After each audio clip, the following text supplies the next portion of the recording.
Hello friends, welcome to the UPSC analyser. तो आज हम 17 जनवरी का इंडियन एक्सप्रेस डिस्कस करेंगे। If you are liking this analysis then please like share and subscribe.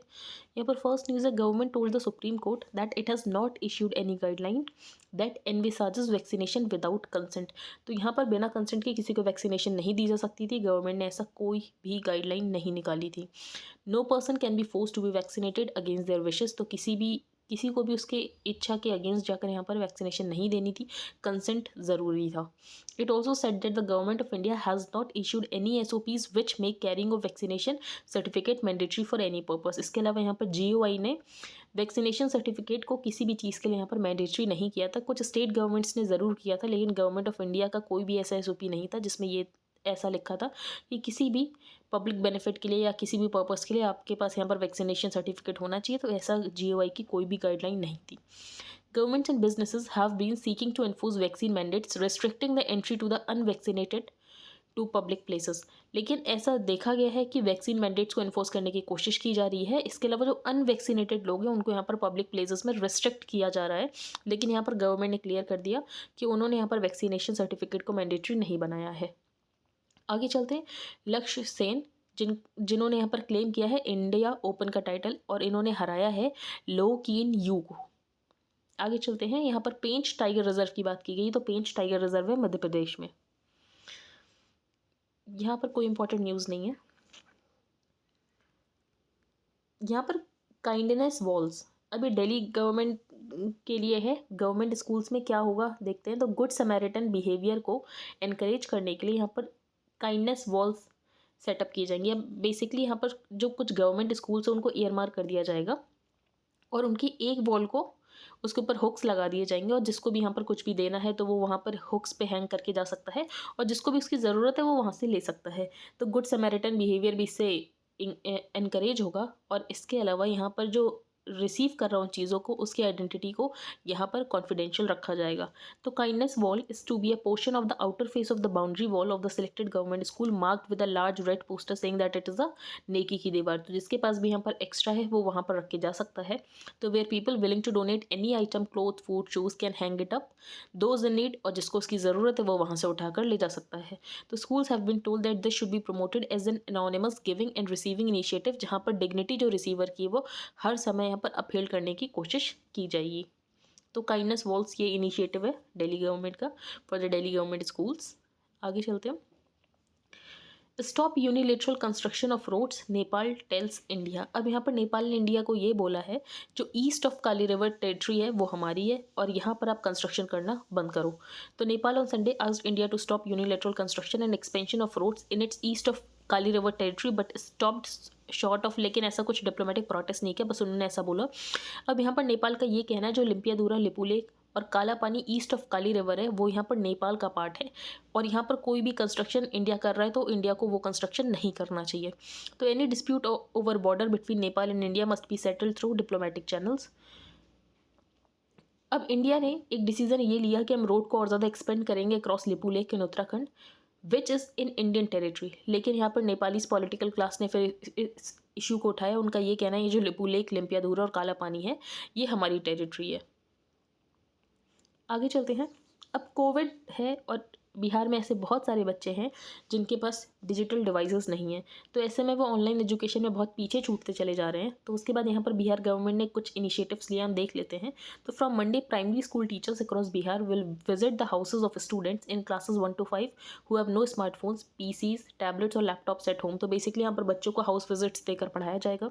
इसके अलावा कोविड-19 केसेस लगातार बढ़ रहे हैं तो स्टेट गवर्नमेंट ने ये डिसाइड किया है कि जो क्लासेस है उनको वो ब्रॉडकास्ट कराना शुरू करेंगे दूरदर्शन के ऊपर। ये दोनों आर्टिकल्स हम डिस्कस नहीं करेंगे। ऑन द ब्रिंक, अब यहाँ पर जो रशिया है उसकी बात हो रही है यूएस के साथ, ब्रुसेल्स के साथ, वियना के साथ, लेकिन सारी टॉक्स फेल हो गई क्योंकि यहाँ पर जो रशिया की ये डिमांड थी कि यहाँ पर वेस्ट ये बोले कि यहाँ पर जो नेटो है उसका एक्सपेंशन और ज़्यादा नहीं होगा, लेकिन यहाँ पर वेस्ट ने ये डिमांड्स नहीं मानी। तो Russian officials declared the talks of failure and western officials say there is no question of accepting Russia's demand for an immediate and legally binding ban on NATO's expansion. तो basically Russia का ये कहना है कि NATO को और ज़्यादा expand नहीं किया जाना चाहिए, यूक्रेन को यहाँ पर नेटो का पार्ट नहीं बनाया जाना चाहिए। तो nor is the west ready to give Moscow free hand in dominating central Europe. इसके अलावा जो वेस्ट है वो नहीं चाहता मॉस्को को यहाँ पर फ्री हैंड मिल जाए और मॉस्को यहाँ पर सेंट्रल यूरोप को डोमिनेट करने लग जाए। यूक्रेन अपनी टेरिटरी यहाँ पर क्रीमिया को 2014 में लॉस भी कर चुका है, मॉस्को ने उसका एनेक्स कर लिया था। उसके बाद यहाँ पर अभी ट्रूप्स डिप्लॉय करके ही रखा है रशिया ने। तो ऐसे में टॉक्स चल रही थी, लेकिन ये जो टॉक्स है ये फेल हो चुकी हैं। इस आर्टिकल में ये बताया गया है जो यहाँ पर क्रिप्टो करेंसी है वो ना ही करेंसी बन सकती है ना ही एसेट बन सकते हैं। अब करेंसी क्या होती है, तो करेंसी किसी भी इंस्ट्रूमेंट को क्लासिफाई करने के लिए वो करेंसी उसके अंदर कुछ फीचर्स होने चाहिए। अब क्या features, 1 it is a promissory note where in the issuer is promising the bearer or the holder a value. जैसे कि आपने नोट पे देखा होगा लिखा होता है कि यहाँ पर हम प्रॉमिस करते हैं कि इतने रुपए धारक को देंगे। तो 1 it is a promissory note where in the issuer is promising the bearer or the holder a value. तो यहाँ पर करेंसी का एक फीचर ये होता है। दूसरा, ये सॉवरेन नेशन के द्वारा बैक होती है। 3 the printing of currency in either physical और digital form is always based on some tangible asset. तो ऐसा तो नहीं है कि करेंसी को अनलिमिटेड छापा जा सकता, नहीं, उसको यहाँ पर बैक किया जाता है based on some tangible asset जैसे कि गोल्ड या बास्केट ऑफ गुड्स। तो ये कुछ करेंसी के फीचर्स होते हैं और ये फीचर्स क्रिप्टो करेंसी में नहीं होते, इसीलिए यहाँ पर क्रिप्टो करेंसी को करेंसी तो मार्क नहीं किया जा सकता है।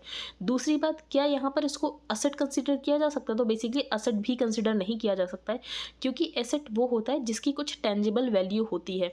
भले ही उसकी इमीडिएट यूटिलिटी इंटेंजिबल हो, लेकिन उस एसेट की कुछ ना कुछ टेंजिबल बेनिफिट्स होंगे जो कि क्रिप्टो करेंसी में नहीं होते।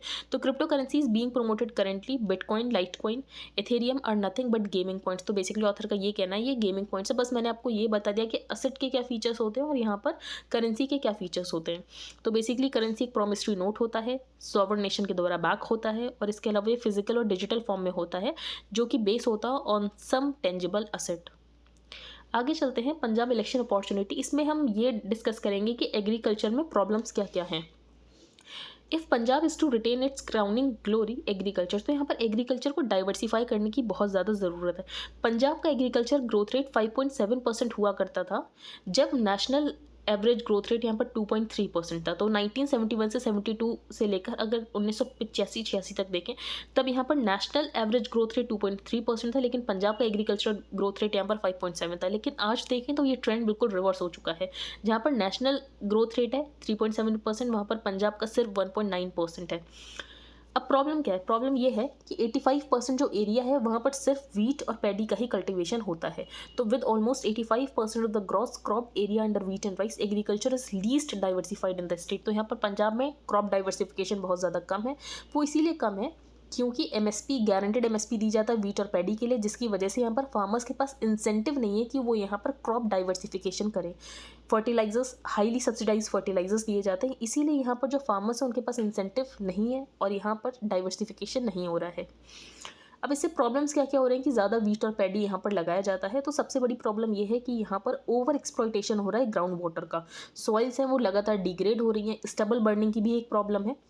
लेकिन जो पॉलिटिकल इकॉनमी है वो इस इशू को टच ही नहीं करना चाहते हैं। जैसे कि अभी फार्मर्स रिफॉर्म की बात की गई थी कि यहाँ पर हम रिफॉर्म्स करेंगे, लेकिन उसके बाद इतना ज़्यादा प्रोटेस्ट देखने को मिला, फिर ये भी जो भी बिल्स थे उनको वापस ले लिया गया। तो but the political economy around wheat and rice is so intense that any effort to address its distortionary impact is met with fierce opposition by vested interest groups. अब यहाँ पर मूव करने की ज़रूरत है टुवर्ड्स हाई वैल्यू एग्रीकल्चर। यहाँ पर fruits और वेजिटेबल्स की तरफ मूव करने की ज़रूरत है, जो कि सिर्फ 7.4% of the value of the output of agriculture. Live stocks देखो तो सिर्फ 31.5% कॉन्ट्रीब्यूट करता है और फिशरी सिर्फ 1% कॉन्ट्रीब्यूट करती है। स्टेट की per capita availability of milk सबसे ज़्यादा है पंजाब की, लेकिन प्रोसेस कितना कर पाते हैं तो सिर्फ 20% ही उसका। Punjab seed potato can be strengthen. इसके अलावा सीड पोटैटो में भी पंजाब को यहाँ पर स्ट्रेंथन किया जा सकता है। ऑल्टरनेटिव मार्केटिंग चैनल्स यहाँ पर पंजाब को प्रोवाइड करने की ज़रूरत है for fruits and vegetables, direct marketing, contract farming. इसके अलावा एग्रीकल्चर को यहाँ पर शिफ्ट करने की ज़रूरत है from supply driven to demand driven. अब डिमांड किसकी, डिमांड वीट और पैडी की उतनी नहीं जितनी यहाँ पर फिशरीज़ की है, पोल्ट्री की है, डेयरी की है, फ्रूट्स एंड वेजिटेबल्स की है। इसके अलावा ये है हाई वैल्यू एग्रीकल्चर क्रॉप्स, तो ये हॉर्टिकल्चरल क्रॉप्स की तरफ यहाँ पर मूव करने की ज़रूरत है। टाइम बाउंड इंसेंटिव्स देने की ज़रूरत है in the form of freight subsidies, ताकि यहाँ पर जो हाई वैल्यू एग्री प्रोड्यूस है वो जल्दी से जल्दी यहाँ पर मार्केट में पहुँचाया जा सके।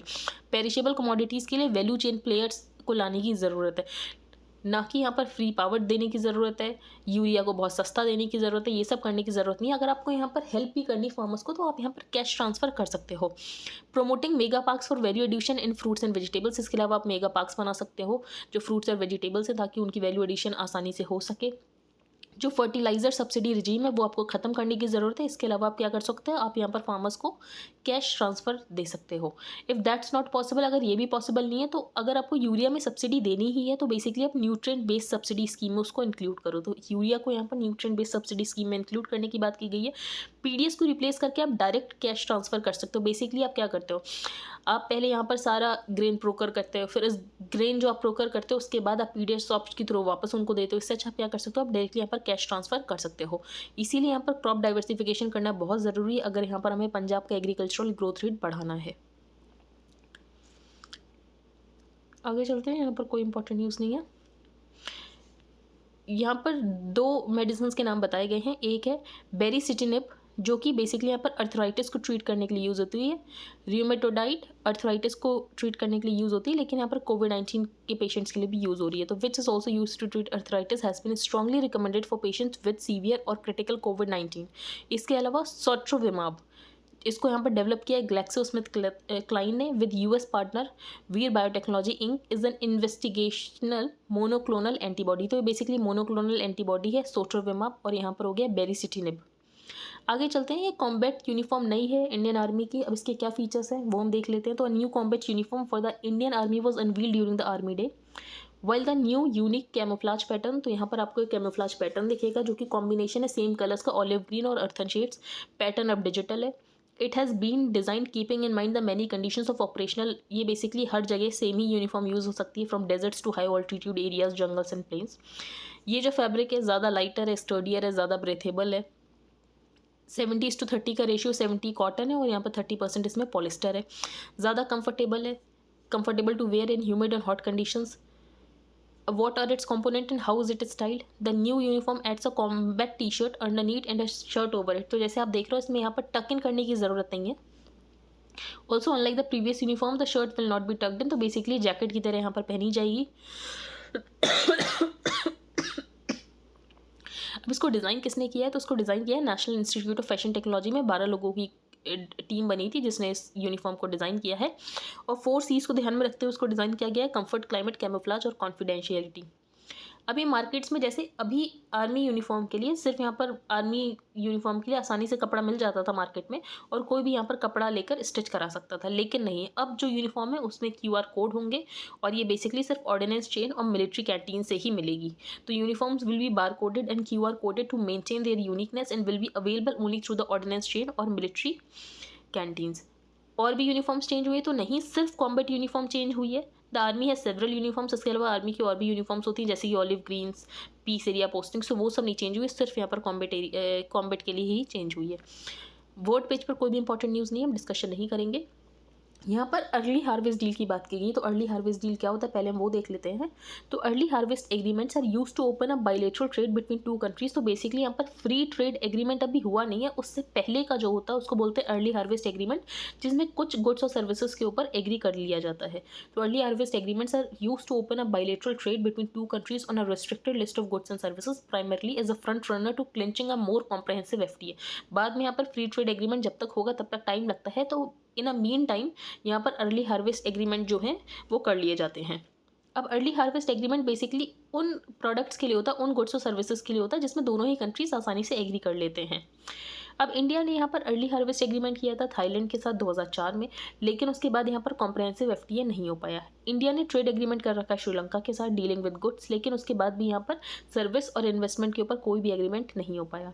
अब जो अर्ली हार्वेस्ट एग्रीमेंट है, अगर वो full scale free trade agreements नहीं बन पाते हैं, उसके बाद उसमें लीगल चैलेंजेस आ जाते हैं, क्योंकि जो WTO है वो यहाँ पर फ्री ट्रेड एग्रीमेंट को तो एक्सेप्शंस देता है, लेकिन वो यहाँ पर अर्ली हार्वेस्ट एग्रीमेंट को एक्सेप्शन नहीं देता है।